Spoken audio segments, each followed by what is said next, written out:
I think we are live. Okay. Hello, everybody in the LinkedIn, YouTube, and Twitter space. I'm here with Troy Ritchie, and let's get the party started. All right. In 3, 2, 1. Hey, all. It's time for another. Let me try that again. It's like kind of hey, all. Hey, all. Kind of thing. All right. 3, 2, 1. Hey, everyone. It's time for another Entrepreneurial Enigma. Today we have Troy Ritchie, author of You Got It, Now Go Get It, realizing once and for all just how high you can fly. He's also the podcaster behind the Daily Wake Up Micro Podcast. I think you're the only person who's ever used the term micro podcast. He's also the founder and chief bottle washer and chief storyteller at Boom Intelligence Group, which I want to hear about. That's very intriguing. And he's also been called the clean Gary Vee, which is not, that's some big shoes to fill. But this is even bigger, right? For this generation's, drum roll please, Mr. Rodgers, holy macaroni. That is a major big shoes to fill. I mean, for those in Gen Z that don't know Mr. Rodgers, I think they still do because I think they still watch it because he's never going to go away. But Mr. Rodgers was like the most inspirational kids programming guy of Troy and my generation. And I mean, to be called, wow, that's a quote right there. This generation's Mr. Rodgers. And he's also very prolific on LinkedIn and social media. So, I mean, you guys got to follow this guy. This guy, and he's also funny. He's very, very funny. I mean, I'm making your heads explode here, but you're funny. I mean, how you pick on your daughter, you know, how she's like, doesn't know that was my favorite post. She doesn't know you're videotaping, you know, and it's just, Dad. Yeah. Oh, yeah. A lot of dad. You have fun with it. And that's the great thing. It's like, I have an 8-year-old who is so fun to torment because he can dish it out, but he can't take it. Oh, dad jokes are king.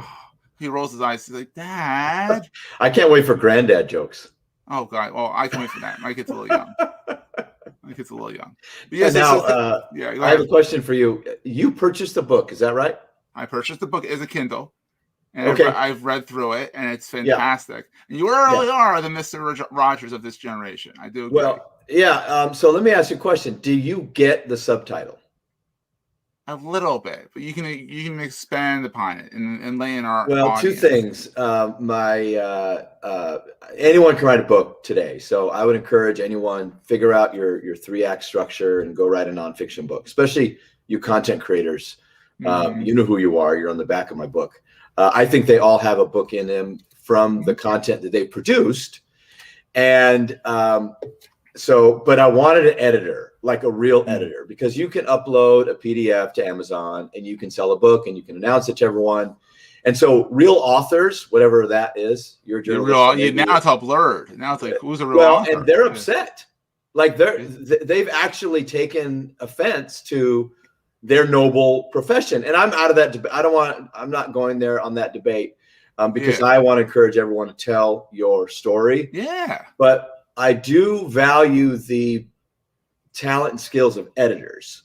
Oh my God! I was a journalist, and I could write and report, but editing, oh my God, forget it. It's a gift, right? I mean, it's a real gift that they develop. Well, the first editor I worked with, she didn't end up editing. I shopped a few. She said, you need to consider changing your subtitle. Mm-hmm. And I said, why is that? And she said, my 14-year-old said, it sounds like an anti-suicide book. Now, Seth, you get it, realizing the one. That's how high. Yeah, and I am anti-suicide. I tried to take my life. Yeah, absolutely. I don't think anyone's for suicide. I mean, honestly. Well, yeah, but I mean, I'm like my platform is, I talk to kids and this. So when they said that was not my intention of the subtitle. The subtitle is when Michael Scott in The Office quit and told the CFO, what was his name?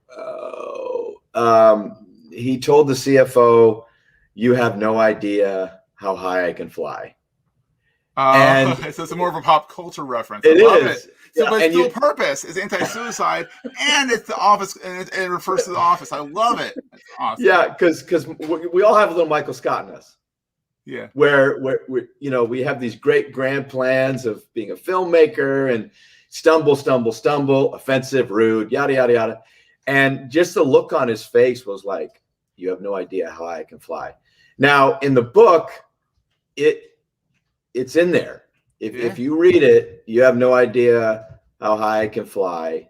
Yeah, I remember. Yeah. And it says Michael Scott, and then it's another underneath there. It says Troy Ritchie. Did you catch that Easter egg?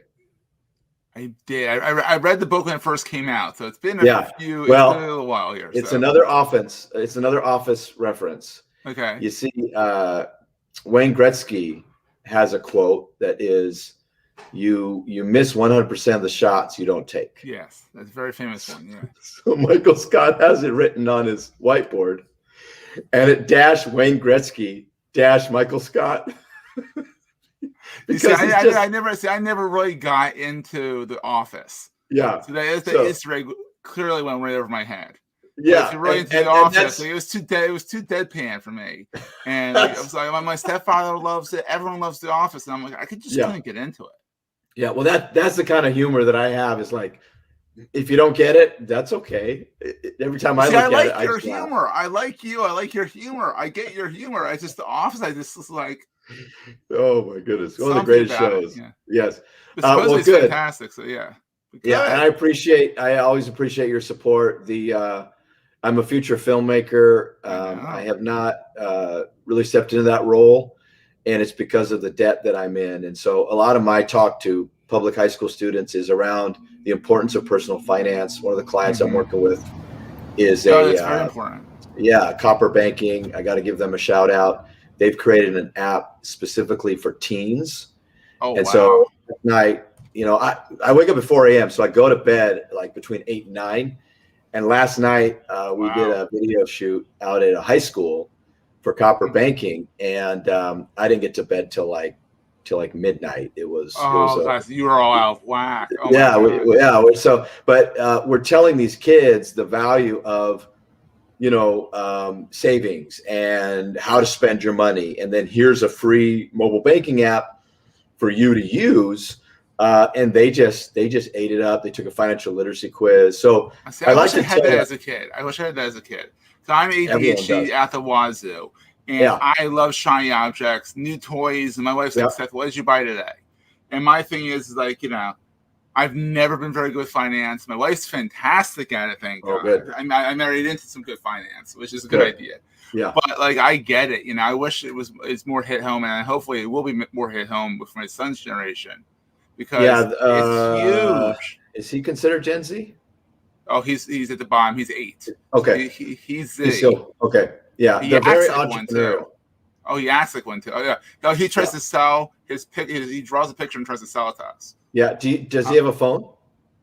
He has more. He doesn't have a phone that's connected to a data plan, but he's got more technology than the kid knows what to do. You might want to download the Copper app for him, because my 11-year-old loves it, and they get a debit card and they can put a nickname on the debit card. Ooh, I'm gonna try that Copper. Yeah, it's slick. And so the company, I'm helping them kind of craft their story and put it out there, but really targeting public schools. And I tell people that because I believe in speaking your future, and so when you talk about the generations next, Mr. Rodgers, what happened is I think I'm a good speaker more than others, so I don't get a lot of paid speaking gigs. So instead of crying about it, instead of trying to invest in making a better website to get a better video to do more speaking, I was like, well, I want to speak, and public schools are desperate for volunteers. So I read a lot, and a lot of times, your head is overflowing with content, so you have to share. You have to get it out there. So I would visit these schools, and as you read in the book, I reference a lot of the stories with students. Yeah. And a lady read it, and she told me, she goes, because I did a crowdfunding campaign. I raised a little over $10,000 to pay for the editors to edit the book. That can get expensive, but it's needed. It's probably the best $10,000 you'll ever spend. Yeah. If anybody is listening and writing a book, self-published, please reach out to me. I will tell you the secret to crowdfunding, because that is the formula works. Anyway, she donated like $100, And I called each one that donated back, and I simply, I'm a church guy, so I said, hey, what can I pray for you about? She goes, yeah, I don't need that, and I don't need the book. I'm not your audience. I said, well, I'm going to send it to you anyway. You can give it away. She ended up reading it, and not your audience, and she reads it. Yeah, she's older, and she has a good life. And I tell people, if you have a perfect life, book's not for you, right? Yeah. It's not. And she's older, and she's had a phenomenal life. And she sends me this email that says, I know you talk about film, you talk about filmmaking. She goes, I don't think that's it. I think you're the next generation's Mr. Rodgers. Oh my God. And that, I don't know if you've experienced where you lose sleep when someone tells you something and you just lose sleep.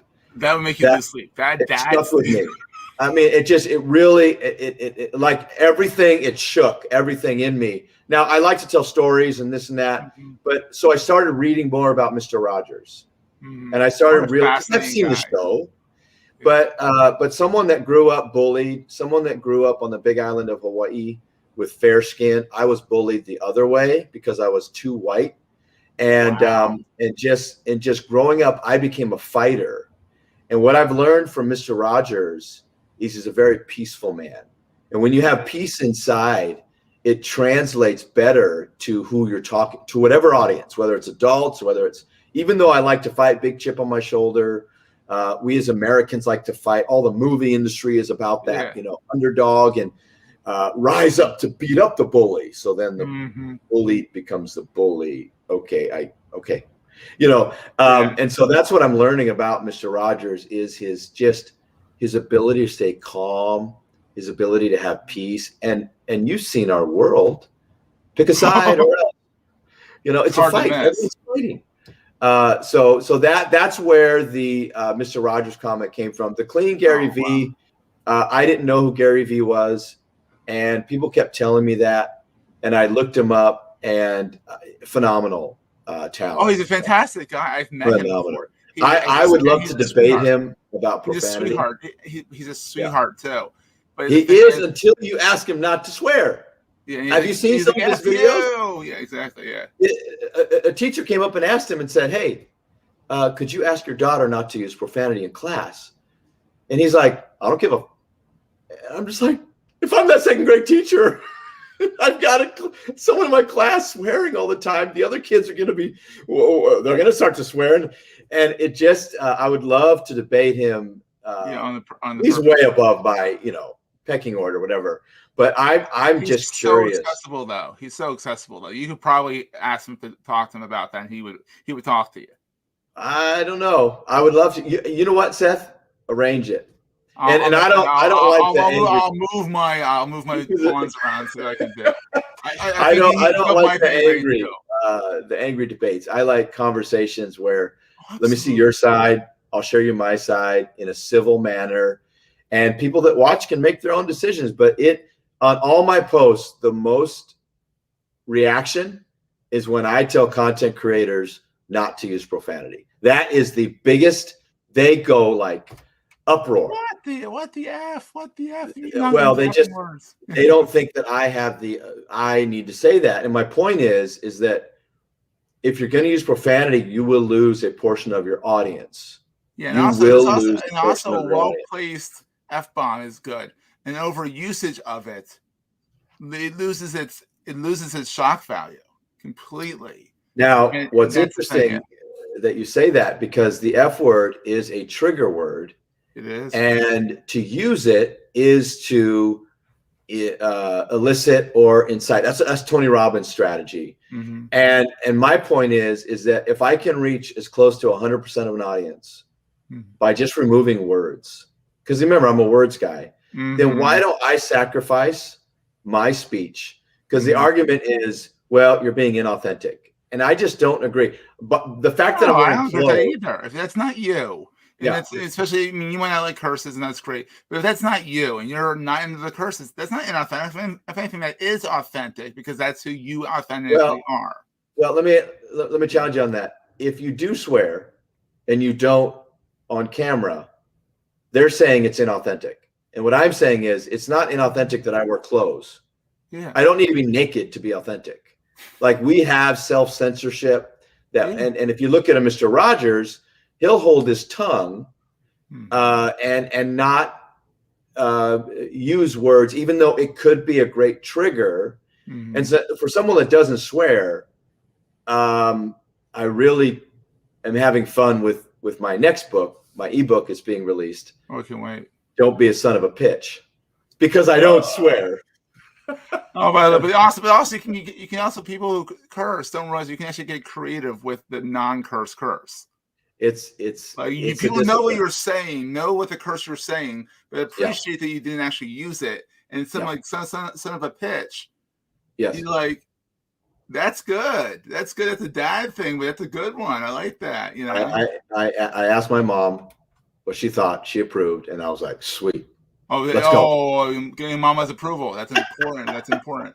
So, all right. So, what is the Daily Wake Up Micro Podcast, and why is it micro? Like, what made you put the word micro in the title?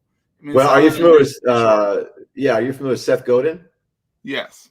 I love Seth's stuff, and partly because I have ADHD and dyslexia, so reading has always been a struggle. I'm not pro meds. I don't want to get on a platform, but Ritalin saved my life. It literally did. So I take medication for what I do, and I read, I consume, I read as many nonfiction self-help books as I can. Last year, 121. Holy macro! All right. I can't even show you I can't even show you my books, because it's pathetic compared to what you just read. But I have a pattern, and when you read a lot, you start to read faster. And so I have this pattern that I do. I read Wednesday mornings, well, today, and then Saturday, smoke a cigar, read a book for about an hour and 15, 20, 30 minutes. Anyway, Seth, I can't sit still long enough. I will literally listen to a podcast over reading a book, because I can walk around and do something else. So I started going back to Audible for that reason. They're not sponsored, but going to Audible, I can listen to a book, and I will buy the ebook. I will buy the hardcover book that I want for my shelf, and I will listen to the audiobook. I'll spend like $100 on a book. Pisses my wife off. But I'm like, I want to listen to it. I also might want to read on my phone one day if I don't have it with me. I want it all. No, and that's our society today for sure. But I like Seth Godin because he does a daily short blog, and he does it Sunday through Saturday every day. You can get the blog in there. And when I would read his books, that's what inspired me to write my book in the format where you can start from the back, the middle, the front, whatever. It's just individual. I call them topics or articles. So the micro podcast is because I read so much, and I need to share it. You have to get it out. Absolutely. And so I think, like you said, you like to do a lot of things. And so I want to just inspire others to do great things in a micro fashion. I'm going to do it to 1,000 episodes, and then I'm done. Well, then you just have 1,000 episodes, and you can refer back to it. You know, a lot of people in the podcast space are like, "Oh my God, I got to do this forever." No, I've done 15 podcasts since 2010 of different varying degrees of stuff. And they're still there. They're on archive.org if I don't want to keep the hosting up, or they're there. And if I ever want to go back and refer to something, that's content. That's what I love, is that there's content out there that has my thoughts, and it has great guests like you on it, and it's there. It's not ephemeral. I don't like this ephemeral story baloney. I don't like it. Well, and you can download the audio, convert it to text, and you have a book. Exactly. That's literally my book. It's because people will say, "Troy, I want you to do an audio version of your book." I said, "Okay, go to earlier episodes." Exactly. It's all in there. When I was reading it, I'm like, this sounds familiar. I listened to your podcast, and I'm like, this sounds like, and maybe I didn't get one for one. Like, this is one for one. I'm sure there's some editing involved and stuff. Yes. I'm like, he's talked about this, and that's what made your book such an easy read, was because if you listen to the podcast, still read the book. But if you're familiar with the topic, it's not like you're picking like computational psychology and you're like I have no idea what the hell that is. I'm not sure if that is a thing, but you're trying to read that, you're gonna read it a lot slower than if you're familiar with the content. Yes. So yeah. And we wanted an easy experience. So in the paperback version of the book, the font's a little larger. Comments I've gotten is I don't have to wear my glasses. We put it on textbook paper, so it's a high gloss. And I'm not going to make any money on it. I won't make any money on this next book. For me, it's just an overflow of information. I like your title, the Entrepreneur's Enigma, and that concept of the puzzle, because in my opinion, the start with why phenomenon has really hurt a lot of entrepreneurs because they know what they do, they know why they do it, and they're missing who they are. And so my message is about identity. Find out who you are before you start your hustle, because once you get in that groove of hustling and you're doing a lot of stuff and it's not fulfilling you because that's not how you were designed, you're going to get into mental health problems and you're going to start looking at depression, and then it snowballs. And I just, the suicide rate's too high, and search and find out who you are before you really get heavy into all the activity. Absolutely. I totally agree with that. Absolutely. So people can find you at Troy Ritchie, which has a T in there. It's not Ritchie, it's Ritchie. Yes. I how many times I misspelled it, And there's also, if you type in Troy Ritchie, you have to work on your SEO a little bit. There's a Troy Ritchie who's on The Voice. Yes, there is. There is. This is more important, Troy Ritchie. So, and I bought the domain first. You bought the domain name first. Now, what's funny is I was a singer. Like that was my thing in the 20s. I was aspiring rock and roll guy, get a hit record, make movies. That was my life plan. Yeah. And we bought the 15-passenger van. We had the 5,000-pound trailer. We had all the gear, all slide credit. Oh no. Yeah. Christianity Today in 2002 ranked us as top unsigned band. We were like on that path, and you then next Creed. Well, a little different genre, but yes, the vocal was the same style as the Creed and that Seattle rock. We're out of Seattle, that Seattle rock sound. And I write about in my book when that went away, it was a painful experience, and it hurt. It really did, because the plan that I had on paper did not come to fruition. And so, so when Troy Ritchie came out on The Voice, you made it? No, I did not. That is not me. That is someone else. A much younger. There's a young whippersnapper with the same name. Same spelling, everything. Yes. I know. But anyhow, so go buy his book.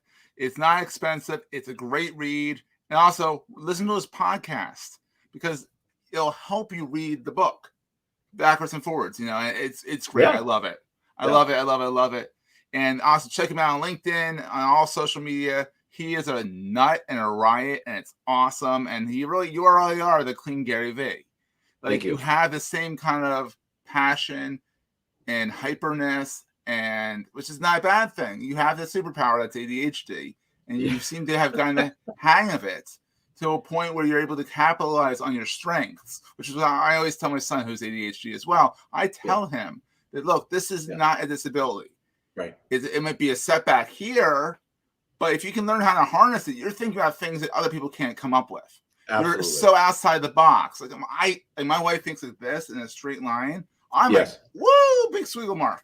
Absolutely. And she's like, how did you get to that? I'm like, if I could tell you, I wouldn't be ADHD, because that's right. I have no idea how I got to that tangent, but Yeah, and it's fun to get there too. Oh my God. When you figure out where you got how you got there, you're like, whoa, mind blown, that kind of thing. So anyhow, check out his book. It's at TroyRitchie.com. Listen to his podcast. You can get it over there. I will have all the links in the show notes as well. If you want to subscribe to Entrepreneurial Enigma, it's all over at Goldstein Media, but you can go to entrepreneursenigma.com. Takes you right to the podcast page as well. And also, if you love the show, please give us a review in the podcast directory of your choice. It does not have to be Apple Podcasts, because I have a beef with them. It's a whole nother thing. It's a whole nother thing because they took it away from Adam Curry, and you know, like it's not a closed ecosystem. So like it's a whole nother. It's probably a solo podcast at some point where I just talk about the podcasting ecosystem a little bit. Yeah. But you know, Podchaser is a great place. All this great place. So you know, go review my podcast. Go review Troy's podcast before it ends at 1,000 episodes. That's right. Before it goes away. Exactly. And we will see you guys next time. Thanks, Troy. I appreciate it. Thank you.